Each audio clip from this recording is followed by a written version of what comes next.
than yesterday. Yesterday was splendid, and today is phenomenal. So, yeah, so I am doing better. Okay, we on? Yeah, we're live, We're rocking and rolling. rolling. Rolling, take 7. So, second of all, I'd like to. Oh, I didn't start with first of all. Okay. Those of you that were here for the first class, thank you very much for attending. If you're here for the second class, I also thank you. We are up to the third and final class, but I hope to see you at some time in the future. Hopefully our paths will cross one way or another. Last week I gave a summary of the class before. Now I'm just going to give a short summary because there's a lot to talk about today. Today we're going to be talking about dream interpretation. We're going to be talking about recurring dreams, dreams that happen again and again, or every once in a while they come up again, same theme, and maybe share a few stories, some takeaways, and I'd love to hear your stories as well. So let's talk about the first category of dreams. And we divided dreams into how many categories? Raise your fingers. No, I didn't say call. Raise your fingers. How many categories? Go ahead. I see 3. Okay, the number 3 is very important. Also is recurring, the number 3. But so the first category of dreams is purely imaginary. And what dreams do is they weave different images that are in our mind, things that we've been, there's something called sensory perception, that in life we see many things, we observe many things, we feel a lot, we set with our 5 senses, taste, smell, touch, and all of that, and sight and sound, and that all goes into our subconscious mind. And some scientists believe that dreaming is kind of a way of defragging a computer, which is modern lingo, defragmenting a computer. So what a computer does is it puts scattered bits of files back in order so that your computer could run faster. And I see a nod in the audience over there. So it could be that your brain is doing something similar when it goes to sleep and when it dreams. It connects memories, working through emotions, organizing thoughts, so things make more sense the next day. Now, of course, the brain is way more complex than a computer, but this idea of dreams being kind of like a mental cleanup or memory sorting is one way to understand it. And so in conclusion, basically dreams that we imagine and that we conjure up are nothing more than what we've seen in the past. And that can be substantiated by the statement that our rabbis say that Ein Marin Lo La'adam, man is not shown, Ella, the only thing he is shown is Behir Hure Libo, from the thoughts of his heart, of his which heart means mind. So that is the first category of dreams. Then we talked about the second category of dreams is quasi-prophecy, and it's revelation of future events, but not direct communication with the divine, meaning with like a heavenly angel or something like that. But the dreamer might be informed that an experience will be positive or negative, but not the details. You don't know how it's going to play out, which would be the second category. And the third category of dreams, which we find a lot in the Torah and from our rabbis, are prophetic, like from an angel. As a verse says in the book of Numbers, that if there be among you a prophet, in a dream will I speak to him. In other words, one of the methods of conveying a prophecy would be through a dream. We also have a okay, so what does it mean in a dream will I speak to him?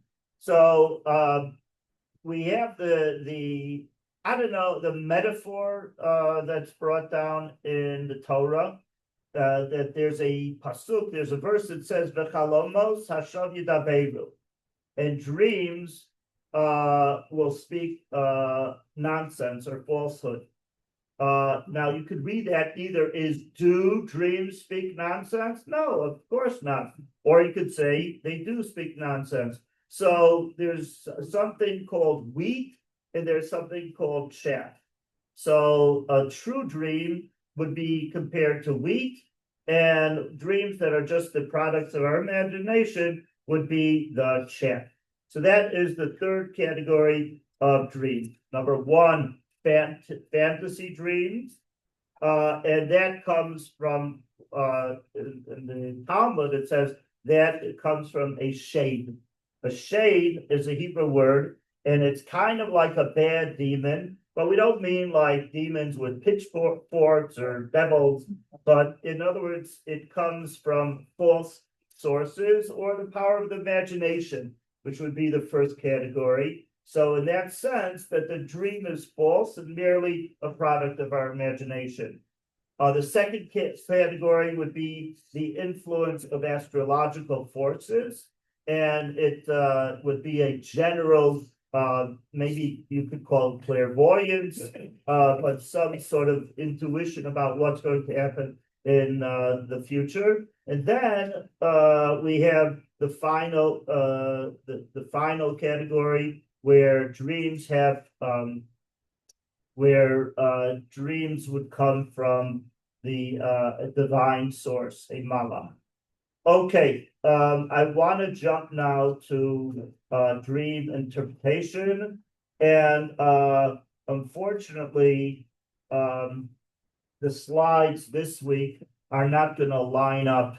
I don't have many slides on dream interpretation, but I'm just gonna, for if you want to tune out a little bit and you want to read a slide every once in a while, feel free to do that. So let's talk about dream interpretation. So just as someone needs light, something external from the eye to project vision to the eye, the ear can hear on its own. But the eye needs something to project vision to the eye.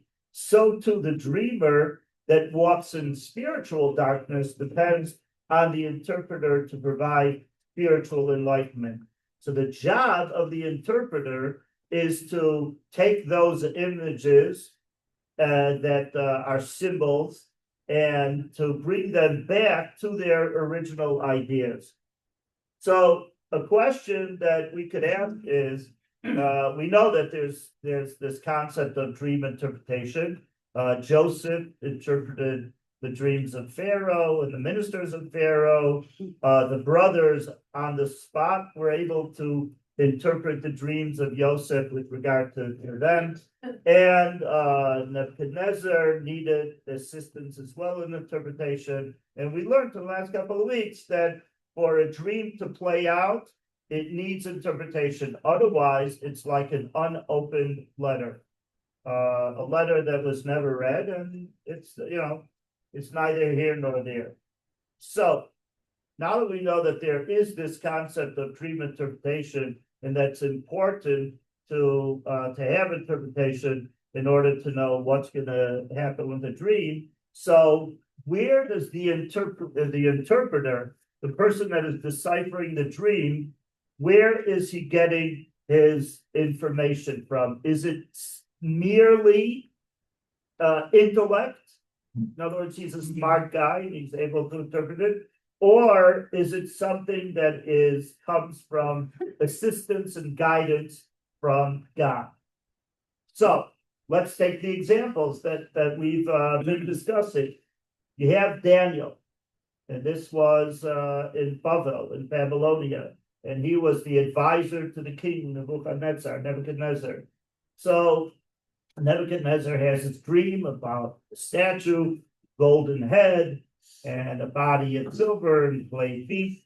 And actually, when he woke up, he didn't remember his dream, and he demanded that someone should tell him the dream and the interpretation. And Daniel davened to God, and God was able to tell him what the dream was, and that it was the statue that he dreamt about. And then at the end, the rock comes and smashes the statue with the smithereens. And so not only to tell him what the dream was, but to also tell him that it's symbolic of 4 exiles that would happen way in the distant future, even our exile now. That was as a result of the destruction of the Second Temple. So the dream was so forward thinking. So how was Daniel didn't even know that there would be 4 exiles? How was he able to interpret the dream that way had it not been a divinely inspired interpretation? Then we have also a couple of stories in the Talmud. There was a man in the Talmud by the name of Rabbi Yishmael, and he had a nephew by the name of Ben Dama. And Ben Dama had a dream that his jaws were falling off, which sounds like a terrible, painful thing. And so Rabbi Yishmael said, oh, that means that the Romans have been talking about you and saying that you've been disregarding the laws of not learning Torah. That was a decree that the Romans established after the destruction of the Second Temple. And so they've been talking about you. Their jaws were moving, but now their jaws had fallen off, meaning they've stopped talking about you, and don't worry about, whether you're going to go to jail or not. He also dreamt that his nose fell off. And what did that mean, that when his nose fell off? So the Hebrew, anyone know the Hebrew word for nose? Ah, very good. And you know that af has several translations. It could be nose, could be even, could mean anger. So he interpreted, oh, your nose, your af falling off means there's no more anger. So, I mean, come on, that's definitely divinely inspired. How could he interpret it so accurately, even contrary to the simple meaning of the dream? So in other words, on one hand, we find that an interpreter must be divinely inspired. And not only that the interpreter is divinely inspired, but even the person who has the dream being interpreted for him, and even if it's a non-Jew, we find in the Torah that first of all, we find that Yosef says that God will help me out. I mean, you're telling me that you heard I'm a wise person, I can interpret dreams, but I'm attributing it to God. Elokim yanesh lo Paro. God will answer for the welfare of Paro. And then Paro says at the end, wow, actually, you're brilliant. And I must say that God is on your side to have interpreted dreams so accurately. Okay, but so from this vantage point, we're saying that the dream interpretations come from heaven. In other words, the person who is doing the interpretation is divinely inspired. But if that's the case, then we find a situation, a very perplexing and disturbing and bizarre piece of the Talmud. The Talmud says that there were 2 great sages, Abaye and Rabbi.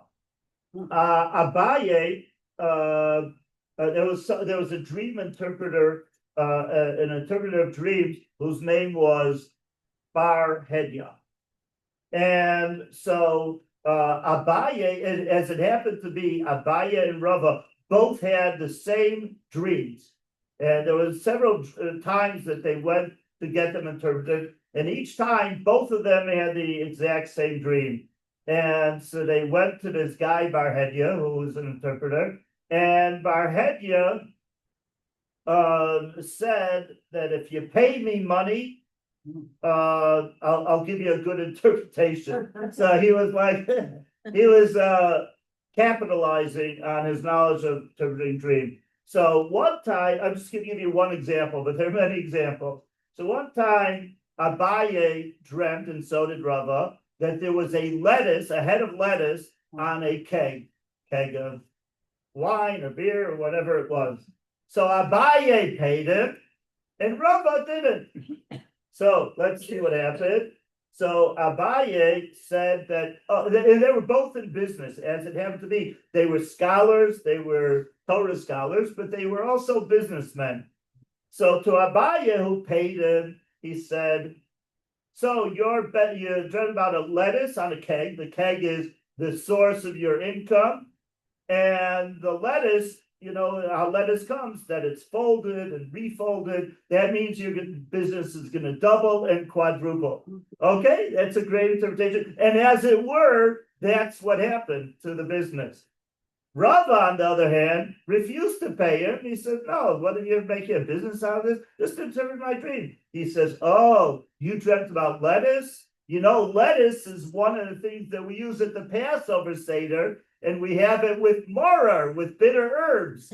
And why lettuce? Because a lettuce maybe starts out sweet, but if you leave it in the soil, eventually it becomes bitter. So in other words, your business is going to have a bitter outcome. And that's what happened. And there's a whole series of dreams like this where it came that it was always positive for Abaye, who paid, and negative for Rava. So that doesn't seem to be divinely inspired. So what's the deal with that?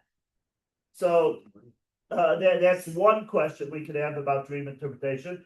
And another question is that our rabbi said that actually dreams have fixed meanings. If you dream about a donkey. So what is a donkey in the Torah? So we find that it says about the Messiah, about Mashiach, that he is going to be riding on a donkey when he comes for the time of the redemption. He's going to come as a humble person riding on a donkey. So what does a donkey symbolize? Salvation. Okay, if you dream about donkey, it's positive. And then we have, let's say, if you dream about an elephant. So an elephant, we discussed this one, that an elephant in Hebrew is a peel. And a peel is related to the word pilaot, which means wonders, that you're going to experience wonders. So we see that it seems like they're very fixed things, that a person, fixed symbols, that really don't need interpretation. They of themselves could turn out either positive or negative, based on what the symbol is. So, and again, I'm just, this is just something to read while I'm yakking away over here. So, actually, let's talk about dream interpretation. A proper interpretation of a dream actually combines three elements. Element number one, the interpreter must be proficient in three areas. Number one, he has to be familiar with the common metaphors that are discussed pages and pages in the tractate of Brachot, in the Talmud. It talks about different metaphors, and he has to know about these metaphors and symbols found in dreams, just like, if we'll use the analogy of a doctor who is very similar with typical symptoms. So if someone steps into the office, the doctor, they don't make house calls anymore, you got to go to the office, but the doctor takes out his, not a stethoscope, whatever, but he had how do you call it, popsicle stick that he is saying and he sees he has a red throat, so it might be a symptom of strep or something of that sort. So the doctor has to know symbols, and so too the interpreter. So Yaakov's brothers, when Yaakov said his dreams, I dreamt that your bundles were bound down to me. Immediately, the brothers knew what that dream meant, because The term that is employed in the Torah for bundles is alumot. Alumot means bundles, but it also means strength, power, domination. So they're saying, oh, you want to dominate us. You want to assert yourself over us. Okay. Same thing with Yaakov with the second dream when there was the sun and the moon bowing down. So right away, one would say, Yaakov knew this too, that the sun bowing down, the sun is the source of light. So that's the father who's the breadwinner. I don't want to make stereotypes, but basically he's the head of the family, the one who's supposed to be the shining light. And the moon is the mother, and the moon receives the light from the sun. So the mother also is the recipient of the father's love and everything like that. So Yaakov was familiar with the symbol. So that's number one, that the interpreter has to be familiar with dream symbolism. The next thing that the interpreter has to have is he has to be familiar with the mind of the dreamer. He has to know it. There has to be some rapport or some familiarity between the doctor, just like a doctor is familiar with a patient, maybe not on a personal level, but at least, at the very least, to know his medical history. I see that you've had a bout with whatever cancer or whatever it is, God forbid. So in the same sense, if one dreams of, God forbid, being hanged, okay? So now in the Torah it says the term for hanging is vayisa es rosh, that his head was lifted. So sometimes it can be literal, that his head was unscrewed from his neck, that the person is being hanged, or it could mean that he was raised in stature, that he became an important person. So if it's a wicked person in Russia, so the interpreter and the interpreter knows that he's a wicked person, he might say that it's literal. And for a righteous person, it means he's being elevated in status. Okay, and that's why what I told you before, Bar Kapara, remember the guy about the dreamt that his jaw was falling off? So you could either interpret it literally, that he's going to experience excruciating pain, or it means, well, because he's a righteous individual, it means that he's going to be saved from the Romans yakking about him and getting into trouble. So that is category number 3, that the person has to be familiar with the mind of the dreamer. And the third category is that, again, there's a verse in the Torah that talks about dreams being wheat and chaff.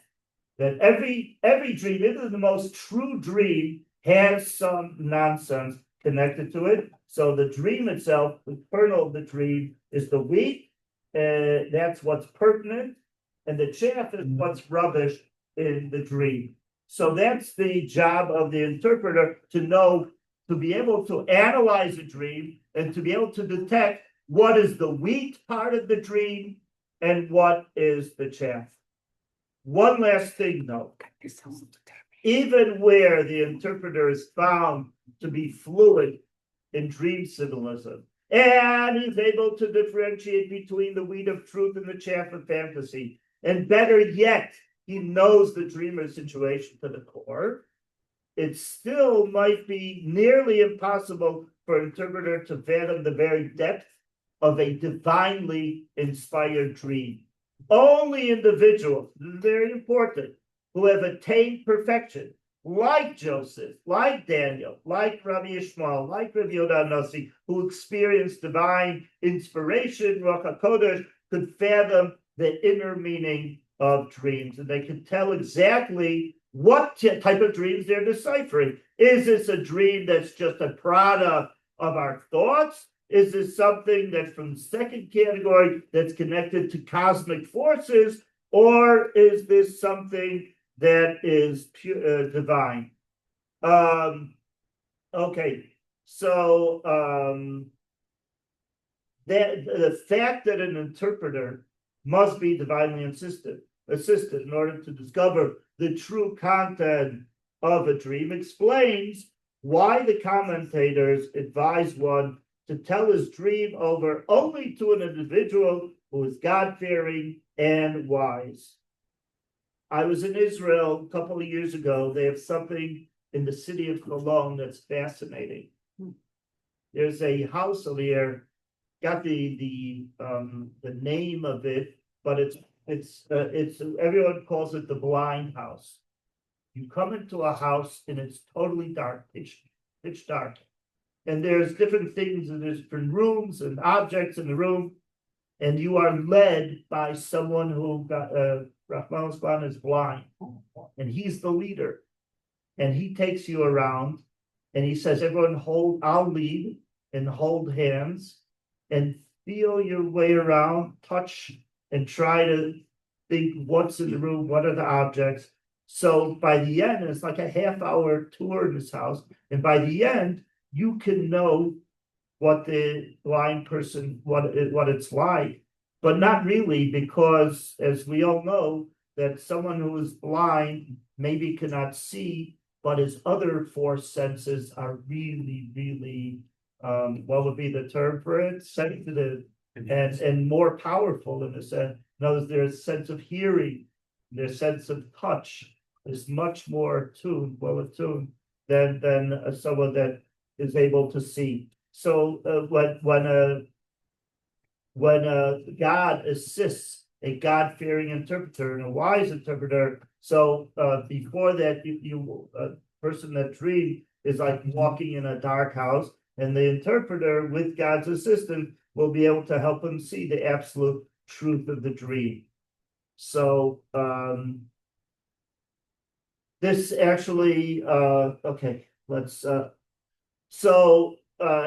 In summation, three types of dreams and their interpretations are dreams. I would say 97% of dreams that we have are simply like unread letters. They have no meaning until they're deciphered by an interpreter, and they start off completely malleable, like a blob of molding clay. Okay, just a blob of clay, and without interpretation, they are neither positive nor negative. And these are normal dreams based on imagination. Then we have dreams that do have a definite meaning. They don't really need interpretation, but nevertheless, they could be altered through interpretation, like using the example of molding clay that starts off in the shape of, say, a car or a Camaro, I don't know. And it has a particular shape, but they could be altered into a different shape by the interpreter. And so the message is flexible, but it still has to correlate to the dream. And an example that would be Paro's ministers. Yeah. And it could be, and that would be lined up with the dreams that come from astrological forces. And then we have absolutely true dreams, unalterable. That's like prophecy, and that would be like Joseph and his brothers. Okay.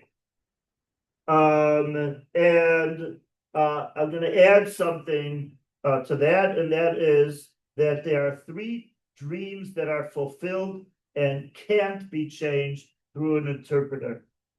One is a dream that you get in early morning. In other words, it's not when you're going to sleep at night, but more in the early morning before waking up. A dream that a friend had about you. And if you dream an interpretation of the dream, and some say also repeated dreams that are recurring dreams. So let me talk about those. So the first thing, dreams that occur in the beginning of the night, most probably are the result of what we've been thinking about, come home from the office, or it's been a hard day, at school, or with a family member, or things weighing on your mind, or looking through the bills, and whatever it is.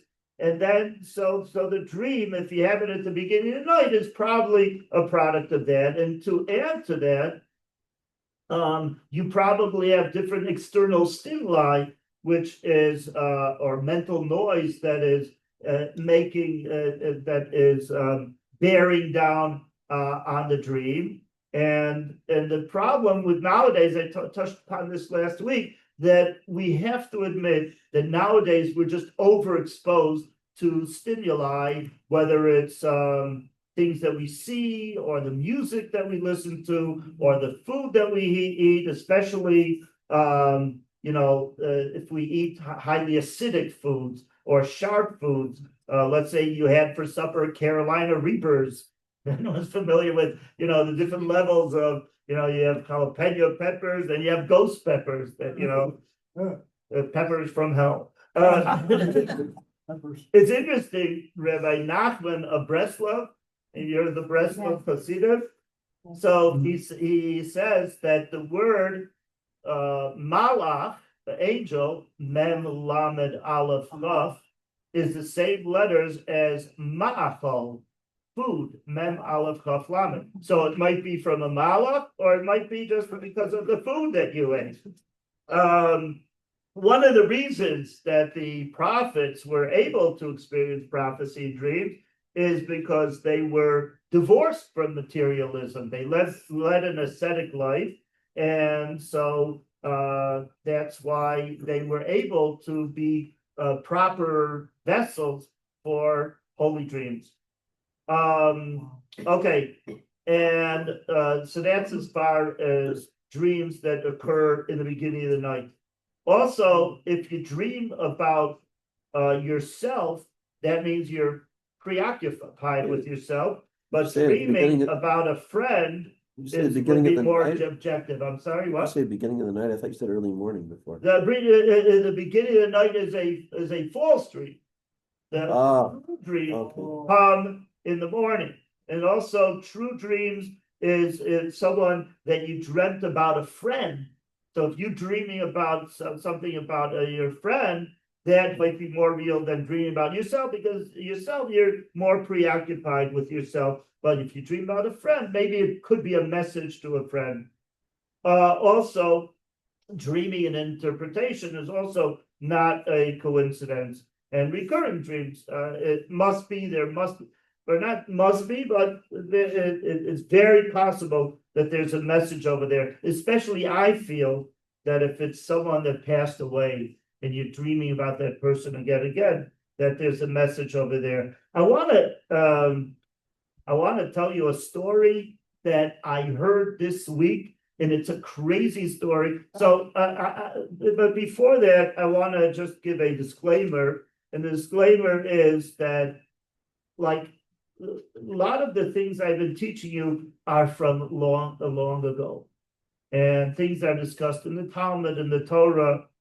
We are so far away from that most of our dreams, I would say, are just petty and nothing and silly. But I want to tell you, share a story that happened to a good friend of mine. He's a rabbi. His name is Rabbi Chaim Dalfin. He's a famous scholar and he's an author, and he's a very prolific author. He's published about, I don't know, at least 50 books on different. He's a historian. So he claims that this story, and is a good friend of mine. We were in school together. He claims that this is 1,000% true, the story I'm about to tell you. So in 2008, not long ago, right? 2008, his oldest son, Mendel, was dating a girl who came from a family that was not a well-known family in Chabad and Lubavitch. A lot of times when you're looking for a match for one of your kids, you want to know someone, a familiar family, and then that cuts out half the work of doing the research. But his son was dating a girl that from not a very familiar family. And Rabbi Dalfin, his name is Chaim, I'll refer to him as Chaim. So he traveled to Israel for his mother's yahrzeit. Everyone knows what yahrzeit is, right? The anniversary of the death of a parent. So he traveled to Israel. It was the 11th day of Nisan, a few days before Passover, and he went there to commemorate the yahrzeit. Now, his son in America, Mendel, he calls up and he says, Dad, I would like to get engaged. I really like this girl that I'm dating. I'd like to get engaged. So my friend Chaim says, I can't really deal with this now. I'm not sure about the girl's family. Listen, I'm in Israel. I'm overseas. It's the Bubby's yahrzeit is coming up. Let's talk about it when I get back. Okay. It's Friday night, and Chaim goes to sleep. This is in Israel. He's got an apartment in Rehavia, and he has a dream.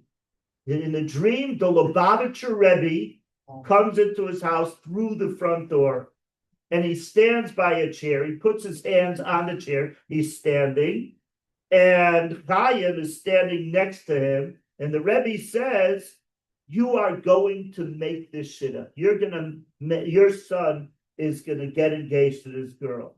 So he wakes up and he jumps up. What? Did I have this dream? Was I a butterfly, or was this really a true dream? Well, am I going to remember this tomorrow? The next day, it's Shabbat morning. He goes over to the Rabbi, the one that's in charge of distributing aliyos for the Torah, getting called up to the Torah. And he says, I'd like to get the last and most prominent aliyah mafter, if it's okay, because my mother's yahrzeit is this week. So the Rabbi, who also was in the year of mourning after one of his parents, said that, usually I get the mafter, I get the last aliyah, but let's make a deal. By the Kiddush, you'll speak at the Kiddush, and if you agree to speak at the Kiddush, then fine, you can have the last one, and I'll make a separate minyan next door. Deal, fine. By the Kiddush, there's this guy who's a chassid, he's a brilliant guy at the Kiddush. He's an Israeli, but this guy is a loose cannon. He's a wild guy, and he was taking a little bit of l'chaim, liquor, and saying a lot of l'chaims, and he's drinking a lot, so he was getting a little bit out of hand. And Rabbi Dalton was supposed to speak at the Kiddush, but this guy is taking over the room. He's yapping away, and the Rabbi is upset because there was a deal over here that Rabbi Dalton was supposed to speak at the Kiddush, not this guy who's taken over. So he says, okay, Rabbi Dalton, your turn. So he's about to speak. My friend Chaim is about to speak, but the guy goes on and he's interrupting him. And then the Rabbi is so upset that a little tussle ensues. I don't want to say an altercation, but someone. And anyway, so fine. The thing just got turned into the Kiddush was over, basically. Now the president of the synagogue, who's a former pilot for the IDF, he says, come to my house, have some show. So fine, Chaim comes to the house. Half hour later, who walks in? The guy that was interrupting him the whole time walks in. Oh no, here we go again. And then he starts off, and the guy says, listen, Dolphin, he calls him by his last name, Dolphin. When it comes to a shidduch, a matchmaker make me a match, don't mix in. Let your wife handle everything. That's how I do. And he's thinking to himself, I don't believe what I'm hearing. And that's true. I've been mixing into my son and saying, I haven't been giving him the freedom and the autonomy to get engaged. And last night I have this dream of the Rebbe also to go out, move forward with it. And then the guy says, listen, there was a great Lubavitcher chassid who once told us that if Arbanian in Israel, when we were younger, he says that there was a saying that if a chassid, a follower of a Rebbe, comes to you in a dream, meaning it doesn't mean much. But if one of the Rebbes comes, Lubavitcher Rebbes, then go out, buy a bottle of liquor and say l'chaim, because it's definitely going to happen. He's going nuts. He's saying, wow, this is crazy. Getting all these dreams and messages. So anyway, he calls his son after Shabbos is over, and he says, Mendel, listen, you could go ahead with go ahead and get engaged. And he told him the whole story. And his son says, Dad, I want to tell you something.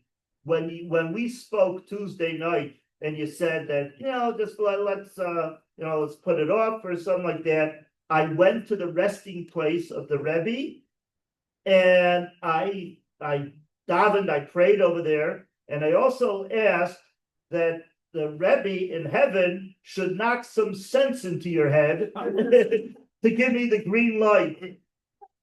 Anyway, they ended up getting married. They have, they have 7 children. So I'm going to.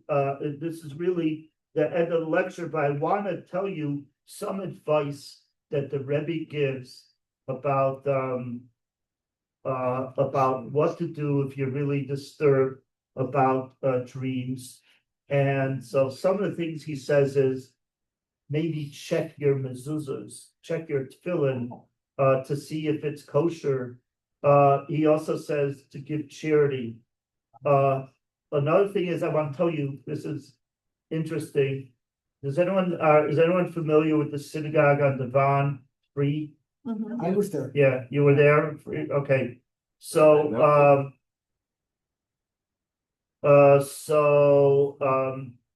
by the way, I just want to ask everyone, if you're not in a rush, can I go like 5 minutes after the time? Is that okay? Okay, because I want to be able to, it's the last class, I want to be, okay. So anyway, my father, some of you that were at the first class saw the video that I played of my father. My father was in education many years. He was a principal on the south side of Chicago. He's principal of Skokie Yeshiva, the secular department, general studies department. And he also taught in Talmud Torah. And so anyway, one time I was in Free, and there's a guy walks in, middle-aged guy, and he's staring at the Aron Kodesh. And I walk over to him, I say, hi, how are you doing? And he said, what's your name? He says, my name is Stuart Goldberg. And you see that's my name up there, the dedication of the Aron Kodesh. I was the one that donated the money. He says, oh, interesting. What's your name? I said, my name is Mendel Moscowitz. Is your father by any chance Frank Moscowitz? I said, yeah. He says, actually, I was a student of your father at Talmud Torah, Mishnah Gemara Talmud Torah. And when I was a student of his, one time I remember that I was having nightmares, and it was really bothering me. I was having these recurring dreams, and so I went to your dad, and I said, Mr. Moskowitz, what do I do about these dreams? So he says, when you go to sleep, do you say the Shema prayer? And he says, oh. So I said, so my father says, start saying Shema and let me know that. And he says, I did. And ever since then, those nightmares stopped. And that's also advice that the Rebbe gives. He says that it's very important to go to sleep. You say Shema, and you say also the blessing Hamapil. That's going to be your last blessing of the day before retiring at night. And also to read stories that uplift you, stories that of the old country and Jewish people, the old country. Another place the Rebbe says 1 or 2 hours before bedtime, don't eat foods that are difficult to digest. And also, one time he says, did your wife offend someone? And because she's having these dreams, so she should go and ask forgiveness in front of 3 Jews. And so some other things, to sleep with the kippah, mostly with a kippah, and things like that. Now I said that I would be talking about recurring dreams. Now this is not, for the purpose of being upfront. These dreams I'm going to talk about are not, this doesn't come from rabbinic literature, but it's things that I found that people often experience, and it seems to me very plausible. So,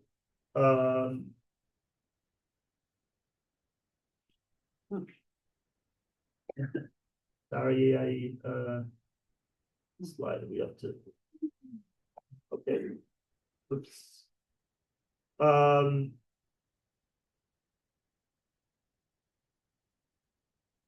Okay.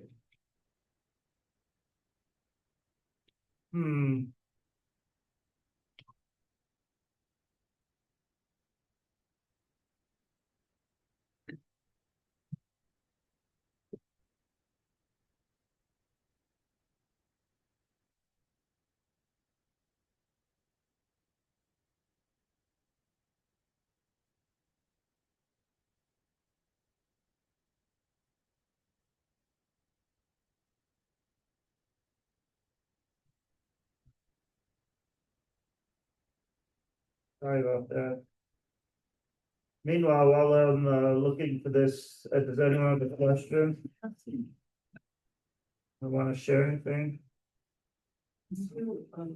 Father's wife Cynthia Yeah. went to Rabbi Shul. Oh, really? To where? Warsaw Bikocholim or East Rogers Park? Oh. On Polina. Wow. That's that was a few years ago. Wow. So what was the guy's name in that show? Wow. Oh, amazing. So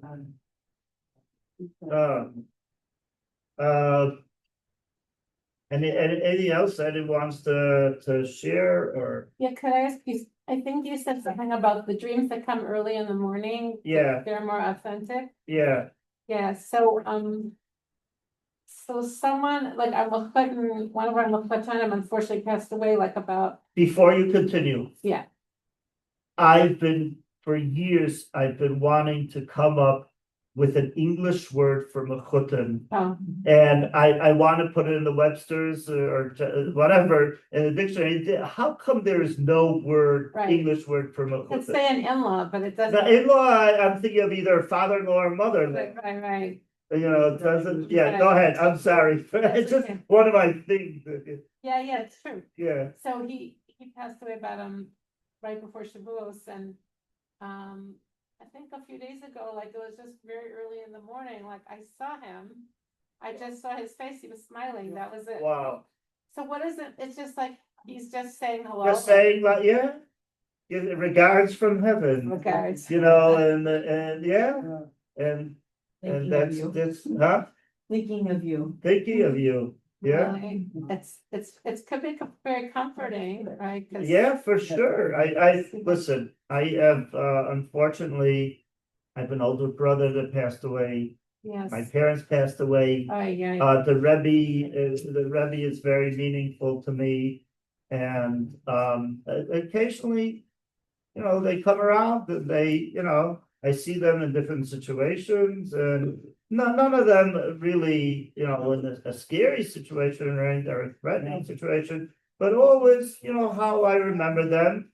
And I remember, having actually these recurring dreams that my older brother, maybe some of you remember him, Rabbi Moscowitz. And so, I dream about him very often. I was not only a brother, but I also worked for him in the Chabad for a couple of years. And I looked at him as a role model. And I always saw him, he always appeared in my dreams, it was Shabbat. Either it was Shabbat that I saw him, or it was at a convention of shluchim of the Rebbe, of emissaries of the Rebbe, and that would be the venue where it's in the dream. And I would go over to him and I would say point blank, "Aren't you dead? Like why you here even?" And then he would after Shabbat was over, he wasn't there anymore. It's like he's coming to visit for Shabbat. Because Actually, you get actually a story in the Talmud of the redactor of the Mishnah, Yehuda Nasi, who used to visit his family and make kiddush for the family for the world beyond.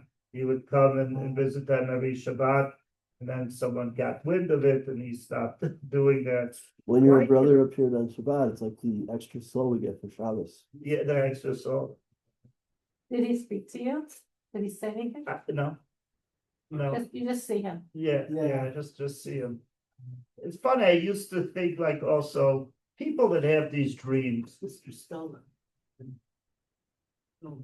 Mr. Stolen, oh, Fabian. Mr. Fabian, do you remember Mr. Fabian? Yes. Fabian? That's who I was thinking of. Fabian. Yeah. Yeah. But sometimes I would like to maybe challenge someone. He's saying, like someone says, God, you dreamt that someone speaking to you. What language were they talking? What language was it in? I speak several languages. I have grandchildren in Cambodia. My daughter has a Chabad house in Cambodia. Oh my. So my grandchildren speak English, Hebrew, Yiddish, and Khmer. Wow. What language? But dreams, will you agree with me? Oh, here's the recurring dream. Will you agree with me that when you have a dream, there is no language. It's all about intensity and feeling and not necessarily a different way of communicating. So here's some of the recurring dreams that have been reported by many people. How about every time I just say a different thing, raise your hand if that you experience that falling. Okay, so dreaming of falling from a height or losing control is a common theme, and it may reflect a sense of insecurity or fear of losing control in waking life. Like I'm falling, help, I'm falling, I can't get up. Being chased, me all the time. Yes. Dreams of being pursued or chased by someone or something often indicate feelings of anxiety, fear, or a desire to escape from a particular situation or problem. Flying. So dreaming of flying or soaring through the air can represent a sense of freedom, liberation, or a desire to overcome obstacles.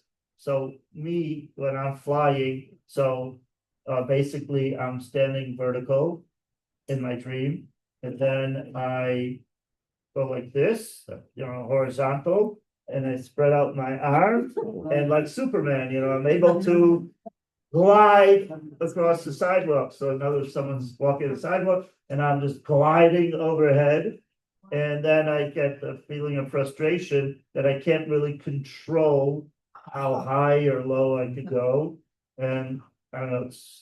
It must be something about that. Teeth falling out. Me too. Dreams about teeth falling out or crumbling. Again, this is not from the Torah, so I want to disclaimer. Dreams about teeth falling out or crumbling could be associated with concerns about self-image, communication issues. Remember before we said the jaw falling out meant that they're not talking about them anymore. Dreams about tests and maybe passing or failing a test. Okay. Dreaming about being unprepared for a test can reflect feelings of stress, pressure, or fear of failure. Drowning, being overwhelmed, inundated, deluge. Missing a flight, missing something, missed opportunity.